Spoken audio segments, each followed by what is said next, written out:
엠민골드 김응태 매니저와 함께하는 합타임 시간입니다. 앞서서 시청자 고민부터 해결하고 왔는데요. 과거의 고민은 뒤로 하고 이제부터는 오늘 시장에 걸맞는 종목을 편입해 보겠습니다.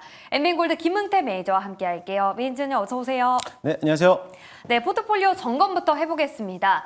자, 저희 포트 안에 86%의 수익을 내고 있는 기업이 있어요. 바로 유한양행인데요. 오늘 11시 기준 외국인이 가장 많이 사고 있는 기업이더라고요. 5차 목표가 17만 원도 근접했는데요. 보유하신 분들 계속 보유해도 될까요? 네, 일단은 목표가가 17만 원이기 때문에 17만 원까지는 조금 더 끌고 가도 괜찮지 않을까라고 보고 있습니다. 사실 오늘 저는 어저께 엔비디아가 또 강한 흐름을 보였기 때문에 반도체가 수급이 좀 세게 올라갈 줄 알았어요. 그런데 오늘 반도체에서 오전장에 장 초반에 이제 차익 실현 물량이 나오다 보니까는 이런 수급들이 제약바이오로 옮기면서 오전 내내부터 제약바이오에 대한 움직임들이 강한 흐름을 보여왔고요. 저희가 유한양행을 또 갖고 있지만 그 외쪽으로서 리가켄바이오도 오늘 또 신고가를 또 갱신하고 있고 알테오젠이라든지 기타 바이오 종목들이 강한 흐름을 보이고 있습니다. 마찬가지로 일단 유한양행도 신고가를 갱신하면서 올라왔기 때문에 목표가 17만 원까지는 바라보시면 좋을 것 같고요. 일단은 뭐 17만 원이 도달한다고 해서 매도하는 것보다는 뭐 18만 원까지도 충분히 바라봐도 되지 않을까라고 보고 있어요. 뭐 그렇다고 해서 제가 목표가 상향 조정한다 하더라도 신규 진입이 아니고 보유자들 영역으로 체크하면서 계속적으로 리뷰를 도와드리도록 할 테니까요. 일단은 17만 원을 터치한다 하더라도 일단은 보유하시면서 수익을 좀 더 극대화하는 전략으로서 가지고 가시면 좋을 것 같습니다. 네, 5차 목표가 17만 원을 터치해도 계속해서 보유하시면 18만 원까지 상방 열려 있다라는 의견 주셨습니다. 다음으로 리뷰할 기업은요, HVM입니다. 목표가 달성했는데요. 후속 전략 세워볼게요. 네, 사실 이 HVM 방산하고도 연계된 기업인데 어제 이제 북한에 대한 이제 도발 이슈 오늘도 끊임없이 나오고 있는데 도대체 왜 그러는지 모르겠어요. 그래서 아무튼 이 북한에 대한 도발 이슈로 인해서 오늘 방산주들이 오늘도 강한 흐름을 보였고요. HVM뿐만 아니라 뭐 스페코라든지 빅텍 관련된 종목들도 어제는 시세가 좀 불출했던 모습이기도 했습니다. 일단은 1차 목표가 18,000원을 돌파했는데 제가 18,000원을 돌파하는 자리가 굉장히 중요하다라고 했습니다. 왜냐하면 과거 상장하고 나서부터 조정받을 때부터 18,000원에 대한 저항 구간을 만들어놨기 때문에 이 저항 구간 때만 돌파만 시켜주면은 앞으로 2차적인 파동이 나올 수 있다라고도 말씀드렸는데요. 마찬가지로 어제 자리에서 18,000원을 돌파해놓고 오늘도 견고한 흐름을 보이고 있습니다.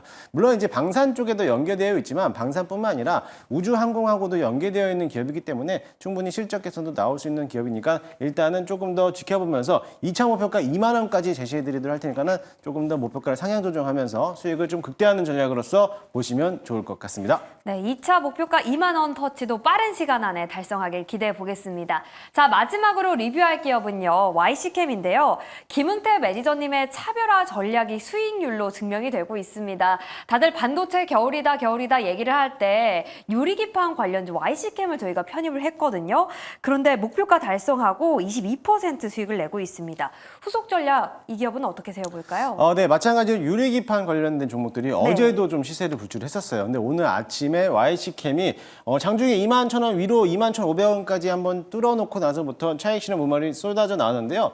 저는 좀 긍정적으로 좀 보겠습니다. 앞서 소개해드렸듯이 계단식 상승 곡선이라고 말씀드렸잖아요. 그렇기 때문에 이번에도 마찬가지로 1차 파동 이후에 횡보자리였고 이제는 일단은 2차 파동에 대한 저항 구간대를 뚫어놨기 때문에 충분히 지금 자리가 매집 구간이다라고 보시면 될 것 같아요. 오늘은 좀 차익 실현 물량이 나오지만 다행스럽게 거래량이 동반되지 않았어요. 그렇기 때문에 지금 자리는 매집할 수 있는 자리라고 보시면 좋을 것으로 보여지고요.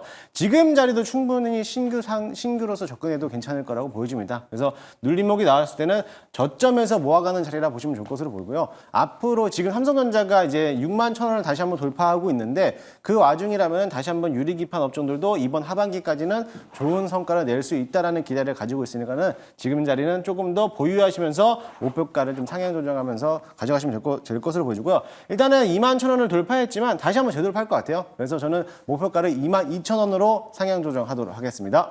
네, 신규 진입도 가능한 YC캠 2차 목표가 22,000원 설정해 드렸습니다. 가격 전략 다시 한번 확인해 보시길 바랄게요. 자, 이렇게 포트폴리오 점검해 봤는데요. 이제부터는 오늘 어떤 섹터와 그리고 어떤 기업 관심 있게 보는지 알아보도록 하겠습니다. 오늘 김응태 매니저가 현 구간에서 가장 관심 있게 보고 있는 섹터는 STO입니다. STO 오랜만에 보는 섹터인데요. 네. 오랜만이니까 봐야죠. 네. 그동안 눌림목이 왔기 때문에 이제는 또 STO, 토큰증권에 관련된 종목들을 한번 관심 있게 좀 봐도 되지 않을까라고 보고 있습니다. 사실 오늘 시장에서는 주도주가 많이 좀 부재되고 있기 때문에 아무래도 테마성에 대한 기업들이 좀 빠르게 올라가지 않을까라는 기대를 가지고 있고요. 사실 STO 관련돼서는 일단은 미래 성장 동력이었던 STO, 토큰증권이 이번에 증권사들이 좀 관심 있게 보고 있어요. 그러다 보니까는 이제 모바일에 들어가고 있는 MTS에 대해서 도입을 하려고 추진 중에 있고요. 그거를 필두로 해서 이번에 정부에서도 역시나 마찬가지로 22대 국회에서도 STO 관련해서 법제화를 재추진 중에 있다라고 논의가 나왔는데요. 아무래도 이 추진에서 지난 작년에서 불발됐기 때문에 올해는 아무래도 4분기쯤에 다시 한번 법제화가 추진되면은 법안에서 통과되지 않을까라는 기대를 갖고 있고요. 아무래도 시장에서 조정받았을 때 바닥권에서 한번 진입해봐도 괜찮아 보일 것으로 보여집니다. 그다음에 관련된 기업들은 당연히 대표적으로 갤럭시 SM이라든지 머니트리 또는 K옥션, 뭐 최근에 상장했던 뱅크웨이 글로벌 등 여러 가지 기업이 있는데 이런 종목들이 워낙에 또 가볍기 때문에 이번 장에서 한번 주목해볼 만한 종목들도 있으니까는 참고하시면 좋을 것 같습니다. 네, 법제화가 되기 전에 미리미리 편입을 해둬야겠네요. 이해가 갑니다. 자, 그럼 STO 안에서는 어떤 기업을 탑픽으로 꼽아주셨을까요? 오늘의 공략주는요. 자, 바로 공개해 보겠습니다. 핑거네요. 어떤 강점이 있죠? 네, 오늘은 핑거를 좀 소개해드리도록 할 텐데요. 핑거는 이제 기업 전용 종합관리, 자금관리 시스템을 갖고 있는 기업이기도 합니다. 그것뿐만 아니라 금융에 대한 솔루션도 제공하고 있는 기업인데요. 사실 핑거가 이번 올해 하반기에 STO 관련돼가지고 이제 사업을 진출하기 위해서 그동안의 스타트업들하고에 대한 이제 어떤 협업 관계를 가지고 있으면서 이번에 사업 진출을 준비하고 있는 기업이라고 보시면 될 것 같아요. 네. 그뿐만 아니라 이번에 STO 플랫폼 기술에서 검증이 이미 작년도에 기술이 검증이 완료됐기 때문에 아무래도 STO 관련해서 법안이 통과된다라고 하면은 가장 먼저 수혜를 받지 않을까라고 해서 핑거를 가지고 왔습니다. 일단 차트 한번 보시죠. 네. 일단 핑거에 대한 차트 흐름을 보시면은요. 일단 자리가 굉장히 좋은 자리를 보고 있어요. 1차적으로 파동이 나타나고 나서부터 조정 장세 나왔는데 이때 거래량이 없이 어떻게 보면 기간 조정이 나왔기 때문에요. 지금 자리가 매직 구간이라고 보시면 될 것으로 보여지고요. 이 자리를 지지하고 있다가 다시 한번 거래량이 붙어주면서 2차 파동이 나오는 모습을 보여왔습니다. 그러고 나서부터 기간 조정이 나왔는데 마찬가지로 거래량이 없는 모습이었죠. 이때 이 자리 지지 라인만 받쳐준다라고 하면은 다시 한번 3차 파동이 일어날 수 있을 거라고 보여지니까는 이 기업 잘 한번 보시면 좋겠고요. 워낙에 또 가볍기 때문에 시가총액도 아마 1,000억대로 가볍기 때문에 작은 물량으로도 충분히 급등할 수 있는 기업이다라고 보시면 될 것으로 보여지고요.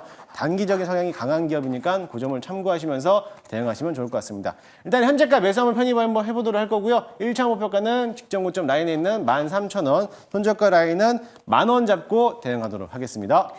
네, 목표가는 13,000원 그리고 손절가는 10,000원 제시해 주셨습니다.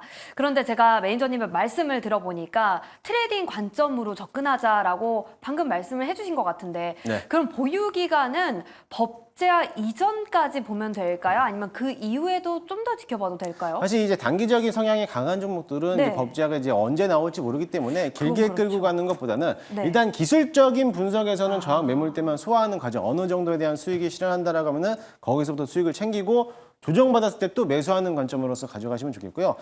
저희가 이제 어떻게 보면 오후장 공략주처럼 하프타임에 대한 공략하는 거잖아요. 네. 그렇기 때문에 긴 종목보다는 단기적으로서 수익을 빠르게 오늘 같은 시장에서 챙기는 기간으로서 보시면 될 것 같습니다. 네, 단기적으로 수익을 빠르게 내고 싶다면 STO 그 안에서도 핑거를 주목해 보시겠습니다. 가격 전략 다시 한번 짚어드릴게요. 목표가는 13,000원, 손절가는 10,000원 제시하셨습니다. 자, 이렇게 오늘의 공략 섹터와 탑픽 알아봤는데요. 저는 STO 말고도 매니저님이 시장에 대한 견해나 반도체, 방산, 조선에 대한 뷰도 의견도 듣고 싶거든요. 어디로 가면 될까요? 네, 오늘은 저녁 10시에 너튜브를 통해서 무료 방송을 진행할 건데요. 앞서 소개해드렸던 종목들, 키다리 스튜디오라든지 이런 종목들, 어제는 또 한번 쇼박스를 또 공개하면서 네. 급등하는 모습을 보이는데 마찬가지로 단기적으로 급등할 수 있는 종목들에 대해서 다시 한번 소개해드릴 거고 그동안에 드렸던 종목들에 대한 리뷰들도 다시 한번 도와드리도록 할 테니까요. 오늘 저녁 10시에 너튜브에서 김웅태 검색하셔서 많이들 찾아오시기 바라겠습니다. 네, 관심 있게 지켜보시고요. 그리고 밴드도 있다고 들었는데 밴드에서는 어떤 정보 받을 수 있죠? 네, 네이트 녹색 밴드에서는요. 아무래도 장 시작 전에 네. 시장에 대한 이제 리뷰라든지 비유 같은지 정보들을 공유해드리고 있으니까는 종목들에 대한 궁금증이 있으신 분들은 많이들 찾아주셔서 좋은 정보 많이들 받아가시면 좋을 것 같습니다. 네, 좋습니다. 지금까지 김은태 매니저와 함께한 하프타임 공략주 시간이었습니다. 오늘 말씀 고맙습니다.